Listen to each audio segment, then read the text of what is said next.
सभासदों, माननीय सभापति जी,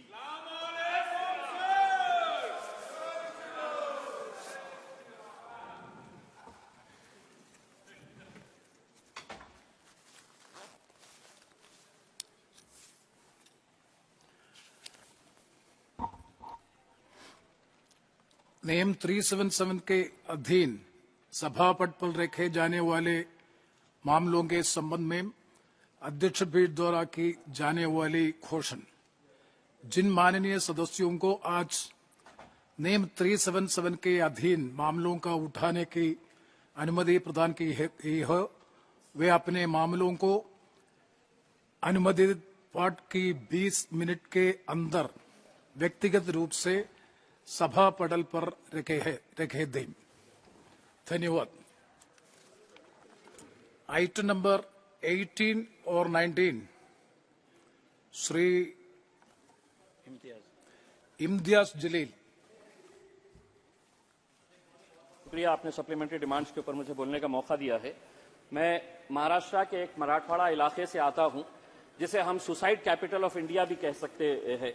उसकी वजह यह है कि आप जब सरकार के अंदर आए थे तो आपने ये दावा किया था कि हम किसानों की आय दुगनी करेंगे, लेकिन दुगनी होने की बजाय उनकी आत्महत्या किस तरीके से दुगनी, तिगनी और चौगनी हो गई है, ये आंकड़ों के साथ मैं बताना चाहता हूं। हिंदुस्तान का एक बहुत छोटा सा क्षेत्र है, सिर्फ उसी के आंकड़े में बताना चाहता हूं, मराठवाड़ा के।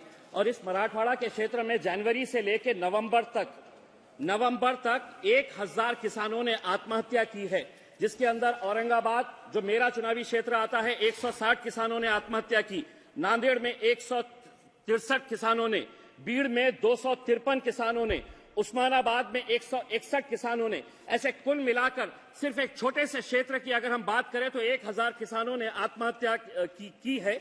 मैं आपसे ये पूछना चाहता हूं कि अगर हम किसानों के बारे में इतनी बड़ी बड़ी बातें करते हैं तो आखिर ये किसान इतनी आत्महत्या कैसा कर रहे हैं, और सिर्फ एक छोटे से क्षेत्र के बारे में मैं बात कर रहा हूं। अध्यक्ष महोदय, आप ये नारा लगाते हैं कि सबका साथ सबका विकास। आप मेरा विकास कैसा कर रहे हैं मैं आपको बताना चाहता हूं आंकड़ों के साथ। आप इस फाइनेंशियल ईयर में budgetary allocation for ministry of minority affairs को कितने % से घटाए हैं, तो 38.3% से आपने माइनॉरिटी का बजट घटाए है। 2023-24 का जो बजट एस्टिमेट था वो 5020 करोड़ रुपए था, उसको कम करके आपने 3097 करोड़ कर दिया। मुझे मालूम है कि आप हमें थोड़े थोड़े दिनों के बाद खुश करने के लिए नई नई स्कीम्स लेके आते हैं। आज 10 स्कीम्स आप कह रहे हैं कि माइनॉरिटीज के लिए हम चलाते हैं, लेकिन उनके लिए फंडिंग, उनके लिए बजट एलोकेशन कैसा घटाया जा रहा है हर साल। आप देखिए, प्री मैट्रिक स्कॉलरशिप 2023-24 में ये बजट पिछले साल 1425 करोड़ रुपए था, अब उसको घटाकर महज 433 करोड़ रुपए कर दिया गया है। और आप जानते हैं कि प्री मैट्रिक स्कॉलरशिप का मतलब यह है कि जो बच्चे स्कूल के अंदर आज सबसे ज्यादा ड्रॉप आउट किसका है, तो हमारे बच्चों का ड्रॉप आउट है आज स्कूल लेवल के ऊपर, और वो स्कॉलरशिप का भी अमाउंट आपने किस हद तक कम कर दिए है। मेरिट का मीन्स बेस्ड स्कॉलरशिप, पिछले साल आपका बजट एलोकेशन कितना था, तो 365 करोड़ रुपए था, उसको घटाकर 365 करोड़ रुपए से आपने सिर्फ 44 करोड़ रुपए के ऊपर लेकर आ गए हैं। दूसरी सारी स्कीम्स है जिसको नाम बड़े खूबसूरत दिए गए हैं, नई उड़ान, नया सवेरा, लेकिन बजट हर टाइम आप कम करते जा रहे हैं और फिर ये नारा लगा रहे हैं कि आप सबका साथ सबका विकास करने की बात कर रहे हैं।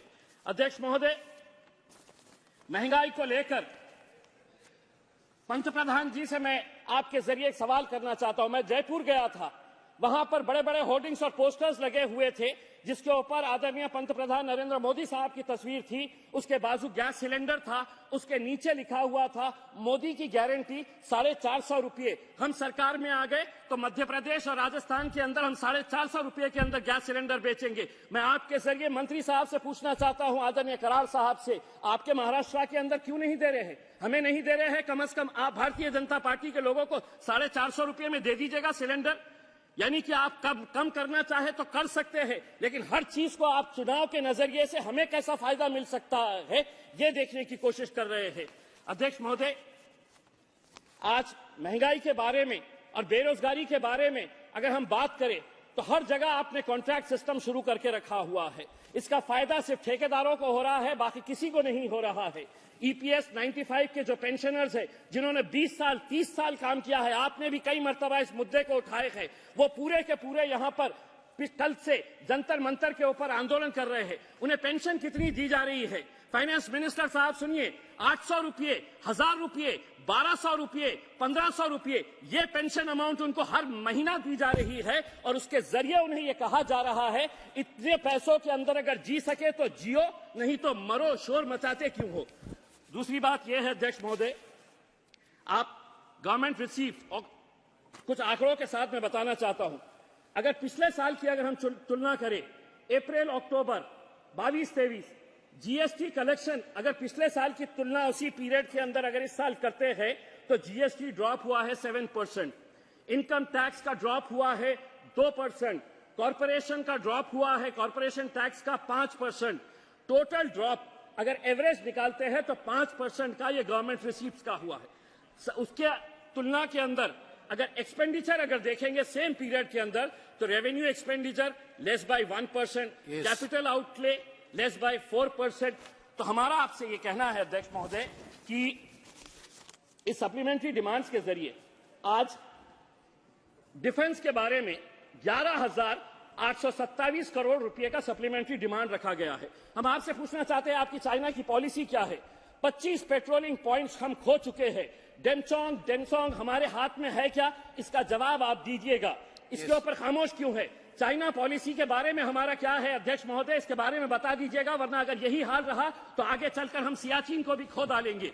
आखिरी पॉइंट एक बताना चाहता हूं, एक्सटर्नल अफेयर्स का बजट आपने सप्लीमेंट्री डिमांड्स के अंदर रखा है 11,072 करोड़। मैं आपसे पूछना चाहता हूं कि वेस्ट एशिया की पॉलिसी इस देश की क्या है, ये देश को बताइए।